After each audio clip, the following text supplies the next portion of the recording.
महादेव। भैया बहनी, आज हम चलते एक सोहर गीत सुनावे। काहे कि हमारे यहाँ बरसत बा पानी और बादल चटकत बाटे, यही नाते से मैं सोहर याद आएगा। हम चलते सोहर सुनावे। हमारा सोहर कैसे ला कमेंट में ज़रूर बताइए। हमारे चैनल का लाइक सब्सक्राइब जरूर करें।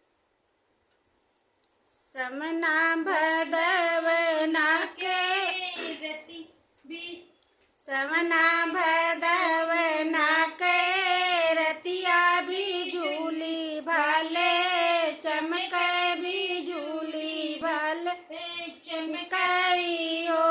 सखिया सजाई के सोवा बस, देव जगाए नाही, जागे बोलाए नाही, बोले बोलाए नहीं, बोलाई हो।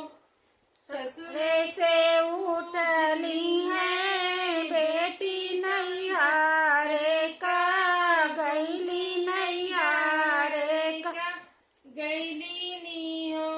बाबा खोली देत्या चनना के, मड़िया भीतरिया चली आईत, भीतरिया चली आईती हो। किया तोरे गोकुला में आगी लागी मथुराऊ, जरी गाए मथुराऊ जरी गाए हो।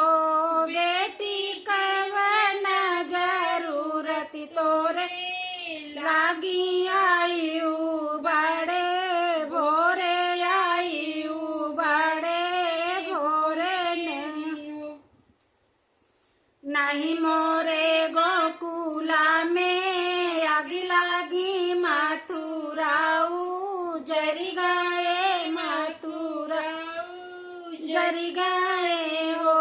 बाबा सजाई के सुआ बसु, देव जगाए नाही, जागे बोलाए नाही, बोले बोलाए नाही, बोलई हो।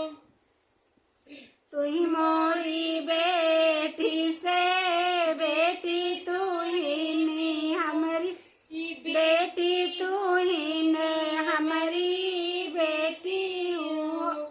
बेटी जब कुछ लिखा बाली, लरवा बस देऊ बीस रावो, बस देऊ बीस रावऊ।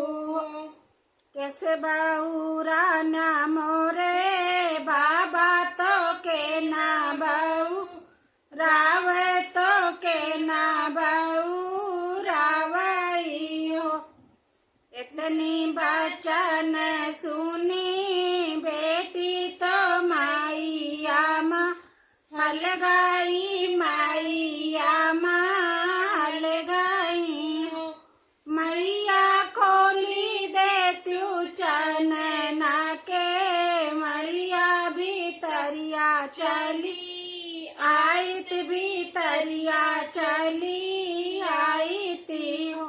किया तोरे गोकुला में आगी लागी मथुराऊ, जरी गाए मथुराऊ जरी गाए हो। बेटी कवन जरूरत तोरे लागी आयु बड़े भोरे, आयु बड़े भोरे ने हो। नाही मोरे गोकुला